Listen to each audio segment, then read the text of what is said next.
আসসালামু আলাইকুম। The friendship ডায়েরিতে সবাইকে স্বাগত জানাচ্ছি। এখন গ্রীষ্মকাল, কাঁচা কাঁঠালের মৌসুম। আর এই যে দেখেন, একটা গাছে একদম মাটির সাথে লেগে আছে তিনটা তিনটা কাঁঠাল। মানে এত অদ্ভুত। আসলে কাঁচা কাঁঠাল গাছ থেকে পাড়তে এসেছি, তো এত রোদ, রোদে মনে হচ্ছে একদম চারদিকে মানে পুড়ে যাচ্ছে সবকিছু। তো এই গরমে আসলে যেহেতু মধুমাস, তো এই সময় গ্রীষ্মের সব ফল থাকবে। তো এই যে আমি কাঁচা কাঁঠালটা পেড়ে নিলাম। কাঁচা কাঁঠাল দিয়ে আজকে একটা আহ বিশেষ একটা কিছু বানাবো। তো এই যে গাছ থেকে পেড়ে নিয়ে আসছি। তো যেটা বলছিলাম যে এর আগের বছর কাঁচা কাঁঠাল দিয়ে আমি কাঁঠালের চাকচাক ভাজি করেছিলাম। তো এই বছর কাঁঠাল দিয়ে একটা বিশেষ একটা রান্না করব। আর সেই বিশেষ রান্নাটা কি, সেটা দেখার জন্য আমাদের সাথেই থাকতেই হবে, এবং পুরোটা ভিডিও না দেখলে কিন্তু বোঝা যাবে না। সচরাচর আমরা কাঁঠাল দিয়ে যে তরকারি বা ভাজি করি, আজকে তার সেটা করব না। আজকে একটু ভিন্ন ধাঁচের রান্না করব। তো কাঁঠাল কাটা কিন্তু বেশ একটা আর্টিস্টিক ব্যাপার, ঠিক আছে? অন্যান্য সবজির মতো আসলে কাঁঠাল কাটা যায় না, কারণ এই কাঁঠালের যে আটা, এইটা কিন্তু চরম বাজে একটা অবস্থা। তো কত সহজ উপায়ে আসলে হাতের সাথে আঠা না লাগিয়ে কাঁঠাল কাটা যায়, সেটা আপনাদের সঙ্গে শেয়ার করছি। আমি কাঁঠাল কাটতে আসলে খুব একটা পটু না, তো আমার আম্মা আমাকে কেটে দিচ্ছে। তো এই যে দেখেন, মানে কাঁঠালের মাঝখানে, বিচির মাঝখানে যে পর্দাগুলো থাকে, সেটা এভাবে ছাড়াই নেয়া। তারপরে এই যে আমি যেহেতু একটু বড় বড় পিস করে নিব, তা আম্মা ঠিক ওইভাবেই বড় বড় পিস করে দিচ্ছে। আর এই যে কাঁঠালের যে মাঝখানের যে ইয়েটা থাকে, সেটার সঙ্গে প্রচন্ড পরিমাণের আঠা কষ বের হয়। তো সেটা মানে হাত দিয়ে মুছলে কিন্তু হাত শেষ। তো এই জন্য আম্মা দেখলাম খুব ভালো একটা বুদ্ধি নিয়েছে, সেটা হচ্ছে যে পেপারটাকে মুড়াই নিচ্ছে, যেটা দিয়ে বারবার মুছে নিচ্ছে, এতে করে হাতে আঠা কম লাগছে। আর আরেকটা জিনিস, যেটা কাঁঠাল কাটতে গেলে অবশ্যই অবশ্যই যেটা লাগবে, সেটা হচ্ছে সরিষার তেল। সরিষার তেল ছাড়া কিন্তু কাঁঠাল কাটতে বসা একেবারেই মানে উচিত হবে না, এরকম একটা বিষয়। সরিষার তেল ছাড়া যেটা বলছিলাম, তো এই যে দেখেন, কিছুক্ষণ পর পর এভাবে হাতে সরিষার তেল নিতে হবে, দুই হাতে সাথে সাথে বটিতেও দিতে হবে। দিয়ে কাঁঠালগুলোকে যে যেরকম রান্না করে আসলে সেরকম করে কেটে নেবে। তো যেহেতু বলছিলাম মাঝখানের অংশটাতে প্রচুর পরিমাণে আঠা থাকে, এই জন্য মাঝখানের অংশটা প্রথমে কেটে ফেলে দিতে হবে। আমরা আগের যারা, মানে আমাদের মা চাচিরা আছে, তারা তো এটা আসলে এক্সপার্ট। আমরা যারা এখন এই প্রজন্মের, তারা কিন্তু আসলে এই জিনিসটা খুব একটা বেশি কাটি না, বা এই জন্য হয়তো আমাদের জানা নাও থাকতে পারে। তো তাদের সুবিধার জন্য একটু শেয়ার করা, যে প্রথমেই কেটে মাঝখানের বুকের অংশটা আলাদা করে ফেললে দেখা যাবে যে মানে আঠার যে অংশটা, সেটা বের হয়ে যায়। তো এই যে বলতে বলতে পিস পিস করা শুরু করে দিছে আম্মা। তো আম্মাকে বলছিলাম যে একটু বড় বড় পিস করতে। তো মোটামুটি এই যে দেখেন, এরকম একটু স্কোয়ার স্কোয়ার শেপ করে আমি এটাকে কেটে নিচ্ছি। তো কাঁচা কাঁঠাল কিন্তু খুব বেশি দিন থাকে না, এবং অনেকেই অনেক পছন্দ করে। তবে কাঁচা কাঁঠাল বা পাকা কাঁঠাল যেটাই বলি না কেন, শুধুমাত্র জাতীয় ফল হিসেবে না, এটার কিন্তু প্রচুর পরিমাণে পুষ্টিগুণ সম্পন্ন। এখন আমি এই যে কাঁঠালগুলোকে সুন্দর করে কেটে দিছে আম্মা, তো নিয়ে চলে আসছি রান্নাঘরে। প্রথমে যেটা করতে হবে, একটা পাত্রে আমি একটু মানে পানি গরম করে নিব। সেটার মধ্যে সামান্য পরিমাণ লবণ আর হলুদ দিয়ে নিব, আর সামান্য একটু সয়াবিন তেল দিব আমি এটাতে। ভাপ দিব, এতে করে যেটা হবে যে গায়ে একটু তেল তেল লেগে থাকবে, এটাতে কাঁঠালটা বেশ ভালো লাগে। আর লবণ আর হলুদ দিয়ে কাঁঠালটাকে ভাপ দিয়ে নিলে কাঁঠালের ভেতরে যে একটা কষকষ ভাব থাকে, সেটাও চলে যায়, সাথে একটু হালকা সিদ্ধ হয়ে যায়। কাঁঠাল সিদ্ধ হতে কিন্তু বেশ খানিকটা সময় লাগে। তো আমি এই যে প্রথমে পানিটাকে একদম টকবক করে ফুটিয়ে নিচ্ছি। এতে করে যেটা হবে যে আমি যেমন পরিমাণ ভাপ দিতে চাই সেটা করতে পারবো। ঠান্ডা পানির মধ্যে দিলে পানি গরম হতে হতে কাঁঠাল কিন্তু আরো বেশ খানিকটা বেশি সিদ্ধ হয়ে যাবে। কতটুকু সিদ্ধ হবে এটা আমি বুঝতে পারবো না। তো কাঁঠালটাকে ভাপে দিয়ে আমি পাশের চুলায় মানে পেঁয়াজ বেরেস্তা করব। তো তেল একটু বেশি দিয়ে পেঁয়াজ এগুলোকে যে পরিমাণ লাগবে সেই পরিমাণ পেঁয়াজ দিয়ে তাতে সামান্য পরিমাণ ঘি আর সামান্য পরিমাণ লবণ আর চিনি দিয়ে দিব। এতে করে পেঁয়াজ বেরেস্তার যে টেস্ট সেটা খুবই চমৎকার আসে এবং চিনি দেওয়ার জন্য যেটা হয় পেঁয়াজ বেরেস্তার কালারটা একদম দারুণ একটা গোল্ডেন ব্রাউন কালার হয়। তো পেঁয়াজ বেরেস্তা পাশে যেহেতু একটু সময় লাগবে ধীরে ধীরে হচ্ছে। ইতিমধ্যে আমি এই যে আমার কাঁঠালটা যেটা আমি ভাপ থেকে দিয়েছিলাম সেটা হয়ে গেছে। এখন আমি এটাকে পানি ঝরিয়ে নিব। তো কাঁঠালটা এখানে মোটামুটি 20-30% আর কি একটু সিদ্ধ মতো হবে। তো পানিটাকে আমি ঝরিয়ে আমি ঠান্ডা পানি দিয়ে আর ধুয়ে নেই নাই, জাস্ট পানিটাকে ঝরিয়ে আমি ঝাঁঝরিতে রেখে দিয়েছি। ইতিমধ্যে আমার পেঁয়াজ বেরেস্তাও শেষ করা শেষ। তো এটাকে আমি সুন্দর করে ইয়েতে একটা আলাদা পাত্রে তুলে রাখবো। তো যেহেতু কাঁঠাল রান্না করছি আর পেঁয়াজ বেরেস্তা করা, তার মানে বোঝা যাচ্ছে যে আমি একটু শাহি কিছুই রান্না করব। তো এখন যে পাত্রে কাঁঠাল দিয়েছিলাম সেটাকে নামিয়ে রেখে আমি এখন আর একটা পাত্রে আমি গরম পানি বসিয়ে দিচ্ছি। এটার মধ্যে আমি দারচিনি, এলাচ, মানে সোজা কথা গোটা গরম মশলা যেগুলো, লবঙ্গ, তেজপাতা সবকিছু দিয়ে আমি পানিটাকে একটু ফুটিয়ে নিব। পানিটা যখন টকবক করে ফুটে উঠবে তখন আমি এর মধ্যে পোলার চাল দিয়ে দিব।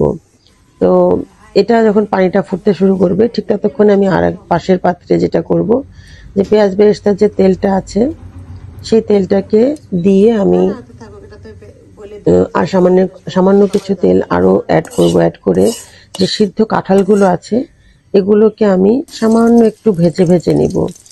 এখন এই যে সামান্য ভেজে নিলে আরো কিছুটা কুক হবে।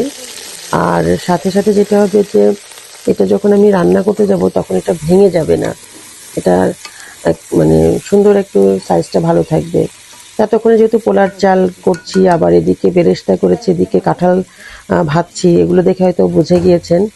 তো আজকে আমি আজকে কাঁঠালের বিরিয়ানি রান্না করব। তো কাঁঠালের বিরিয়ানি রান্না করার জন্য এই যে আমার পাশের যে পাত্রে চাল ফুটাতে দিব সেটার মধ্যে পানিটা গরম হয়ে গেছে। এখন আমি পোলার ধুয়ে রাখা যে পোলার চালগুলো আছে এগুলোকে আমি এর মধ্যে দিয়ে আমি 80% কুক করে নিব। তো এই যে চালটা দেওয়ার পরে চালটা ফুটে উঠছে, তো এটা প্রায় 80% কুক হওয়ার পরে আমি এটাকে ছেঁকে ঝাঁঝরিতে এটাকেও রেখে দিব। এখন আমি মূল রান্নায় যাব, বিরিয়ানির মশলা। তো এই যে পেঁয়াজ বেরেস্তা করেছিলাম তারপরে কাঁঠাল ভেজেছিলাম সেখান থেকে আমার কিছুটা তেল বেঁচেছে, সেই তেলেই আমি এখন গোটা গরম মশলা দিয়ে দিব। এর সাথে দিয়ে দিব আমি শুকনো মরিচ একটু চিড়ে দিয়েছি, শুকনো মরিচগুলো চিড়ে চিড়ে দিচ্ছি। এই যে শুকনো মরিচের ফ্লেভারটা আসলে কাঁঠালে খুব দারুণ লাগে, তো এই জন্য আমি এটাকে তেলের উপর দিয়েছি। এর সাথে আমি অ্যাড করে দিব পেঁয়াজ কুচি আর কাঁচামরিচ কুচি। তো এগুলোকে আমি সামান্য একটু নরম করে ভেজে নিয়ে এতে আমি মশলা দিব। তো যেহেতু আমার এখানে কাঁঠালের বিরিয়ানি আর পোলাওতে কোনো আমি মশলা ইউজ করিনি, তো পুরো মশলাটা বেসিক্যালি কাঁঠালেই দিব। আর কাঁঠাল কিন্তু একটু বেশি মশলা অ্যাবজর্ব করে।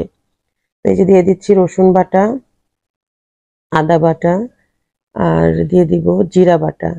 এই তিনটা বাটা দিয়ে আমি বাটা মশলা দিয়ে আমি একটু সামান্য একটু নেড়ে চেড়ে নিয়ে মিশিয়ে নিব।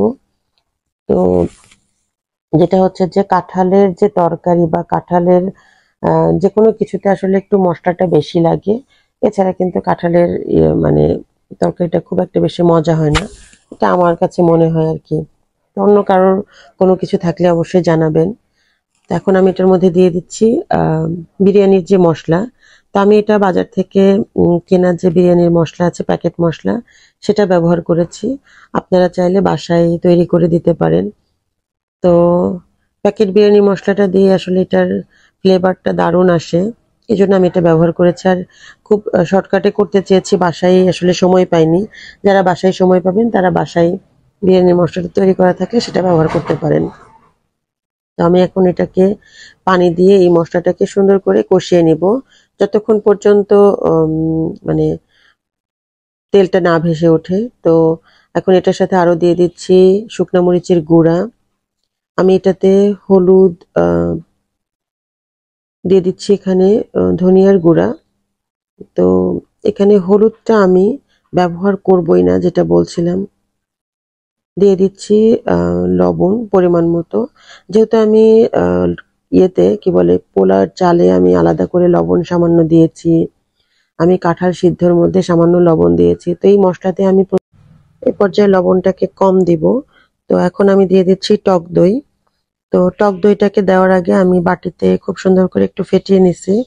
তো বিরিয়ানি বা রোস্টে যদি টক দইটা যে আমরা ব্যবহার করি, সেটা ব্যবহার করার আগে এরকম একটু মানে সরাসরি আসলে কোটা থেকে মশলায় না দিয়ে সামান্য একটু ফেটে নিয়ে দিলে এতে টক দইয়ের যে ক্রিমি টেক্সচারটা সেটা খুব ভালো আসে।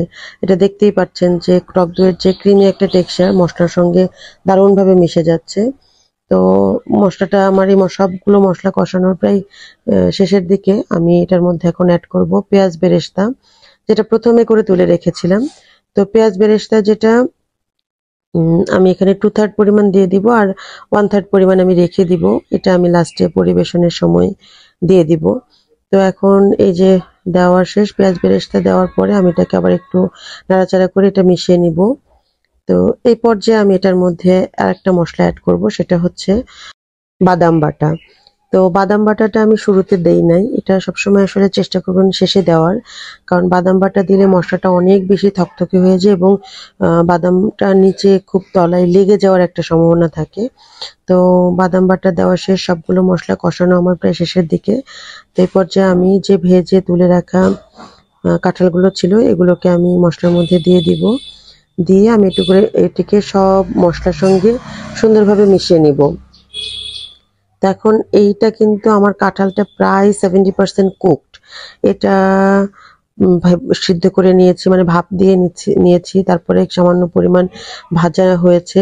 তো এখন এই যে মশলার সঙ্গে এটাকে সুন্দরভাবে মিশিয়ে নিয়ে সামান্য সামান্য পরিমাণ পানি দিয়ে এটাকে আমি মশলার সঙ্গে কাঁঠালের যে সুন্দর একটা বাইন্ডিং, সেটা হওয়া না পর্যন্ত সামান্য সামান্য পরিমাণ মশলা দিয়ে এটাকে আমি রান্না করে নিব।